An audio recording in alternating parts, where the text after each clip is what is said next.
Assalamualaikum warahmatullahi wabarakatuh. Sobat cerdas, bagaimana kabarnya? Semoga kita semua selalu berada dalam lindungan Allah dimanapun berada ya.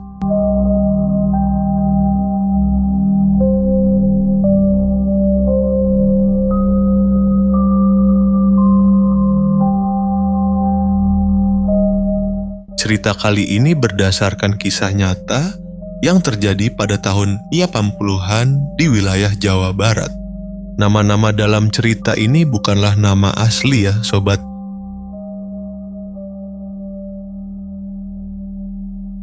Diceritakanlah suatu kampung terpencil di bagian selatan Jawa Barat.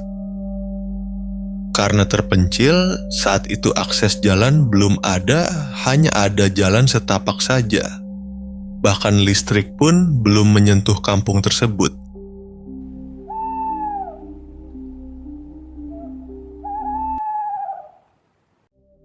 Ketika malam tiba, masyarakat di sana biasa menyalakan obor atau lentera untuk penerangannya.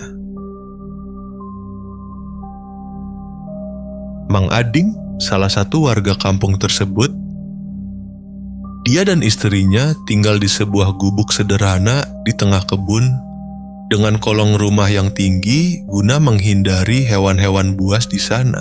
Kondisi kampung saat itu masih belum banyak penduduk, sehingga jarak antara rumah ke rumah itu berjauhan, bisa terhalang hutan atau kebun. Salah satunya rumah Mang Ading yang jauh dari tetangga dan dikelilingi kebun serta hutan.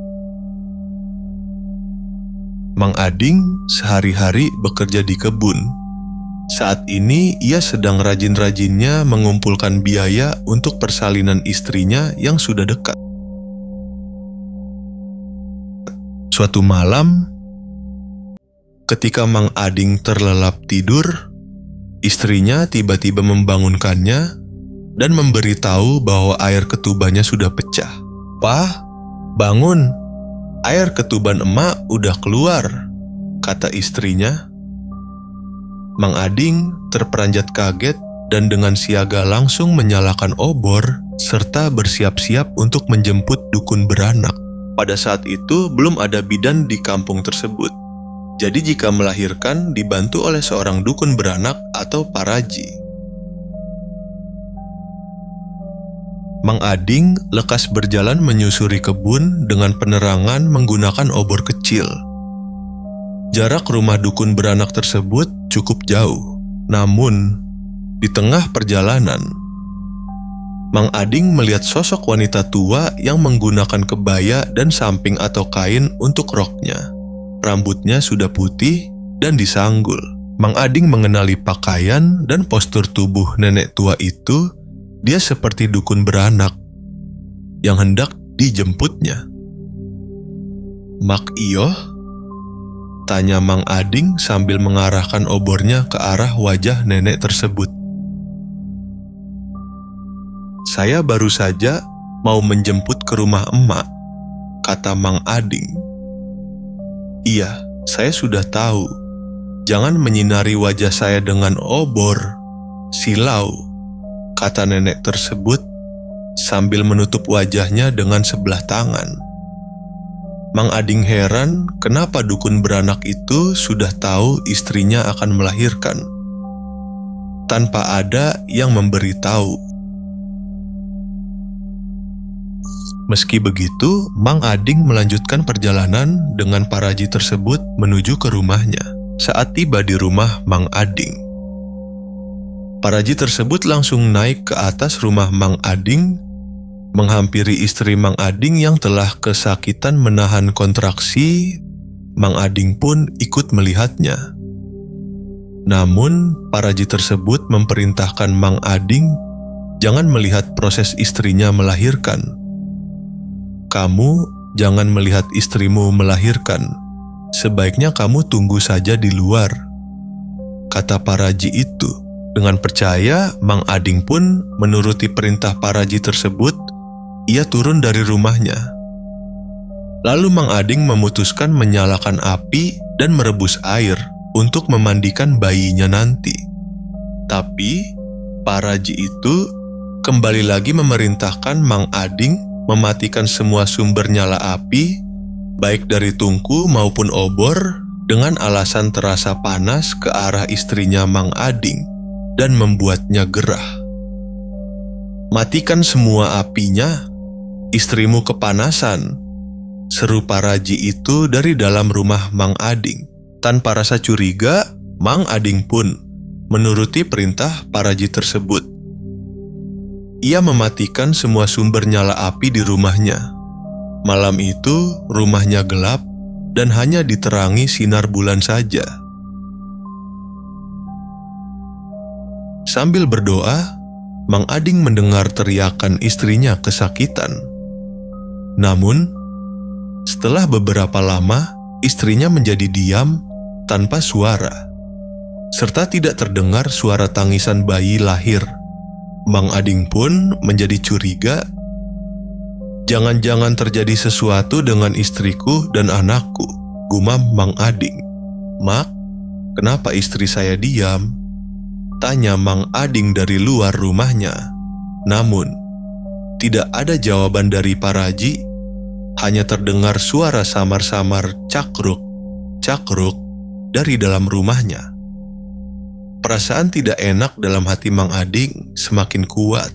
Dia mendekat ke arah pintu rumahnya dan mengintip dari sela-sela pintu. Mata Mang Ading membelalak. Dia melihat nenek Paraji itu sedang memakan plasenta bayinya, serta menjilati darah dari bayi. Sedangkan istri Mang Ading tak sadarkan diri, serta bayinya pun tidak bergerak. Mang Ading dengan emosi mendobrak pintu rumahnya dan langsung menggulung rambut nenek Paraji. Tiba-tiba, nenek Paraji itu memperlihatkan rupa sesungguhnya. Matanya membesar, lidahnya menjulur panjang dan kuku-kukunya panjang. "Siapa kamu?" tanya Mang Ading dengan penuh amarah. Makhluk mengerikan itu menyeringai dan tertawa cekikikan. Mang Ading semakin keras menarik rambut makhluk tersebut sambil membaca doa, hingga makhluk itu memohon untuk melepaskannya. "Ampun, saya tidak akan mengganggumu lagi," kata makhluk tersebut. Mang Ading mengancam makhluk itu, jika dia berani mengganggu lagi, maka dia akan Mang Ading bunuh. Setelah dilepaskan, makhluk itu berubah warna menjadi hijau gelap, terbang melayang ke pepohonan dan menghilang. Mang Ading buru-buru masuk ke rumahnya lagi dan menepuk-nepuk pipi istrinya. Mah, sadar mah," panggil Mang Ading dengan panik. Istri Mang Ading tersadar tapi kondisinya lemas. Karena darah yang keluar saat melahirkan banyak sekali. Sementara itu, bayinya masih bernafas tapi lemah. Mang Ading dengan gemetaran membopong istrinya di punggung dan memangku anaknya di depan. Lalu, ia berlari sekuat tenaga membawanya ke rumah Paraji yang asli. Sesampainya di rumah Paraji, Mang Ading langsung memanggil-manggil Paraji itu, "Mak Iyoh, Mak Iyoh. Tolong Mak," dengan nafas yang tersenggal-senggal. Ketika Mak Iyoh membuka pintu, langsung saja Mang Ading mengambil obor dan menerangi wajah Mak Iyoh untuk memastikan ia benar manusia atau bukan. Ternyata itu benar Mak Iyoh yang asli.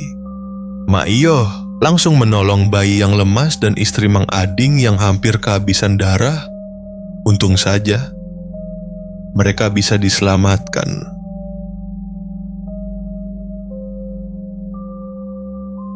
Nah, sekian dulu cerita dari kisah nyata kali ini ya sobat.